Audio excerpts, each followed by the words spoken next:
खबर दी आपको फैसलाबाद से। सीपीओ फैसलाबाद की हदायत पर जराइम पेशा अनासर के खिलाफ कार्रवाइयां जारी हैं। फैसलाबाद थाना सरगोदा रोड के इलाका मेहंदी मोहल्ला में खुफिया इत्तला पर कार्रवाई करते हुए भारी मिकदार में शराब पकड़ ली।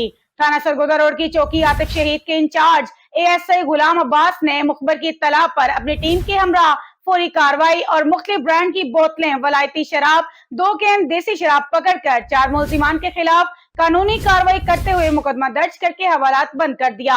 इस मौके पर एएसआई गुलाम अब्बास का कहना था कि जराइम पेशा अनासर के खिलाफ कार्रवाइयां जारी रहेंगी। एसएचओ थाना सरगोदा रोड राय आसफ की एएसआई गुलाम अब्बास और उनकी टीम को शाबाश दी और उनका कहना था कि अवाम पुलिस पर एतमाद करे और ऐसे अनासर की निशानदही करे ताकि इलाके में कोई भी गैर कानूनी काम ना हो। पंजाब पुलिस अवाम के लिए दिन रात मौजूद है और अच्छा काम करने वाले पुलिस मुलाजमीन अफसरान के माथे का झूमर होते हैं।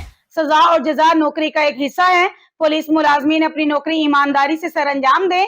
नौकरी में गफलत करने वाले मुलाजमीन के खिलाफ भी कानूनी कार्रवाई अमल में लाई जाएगी।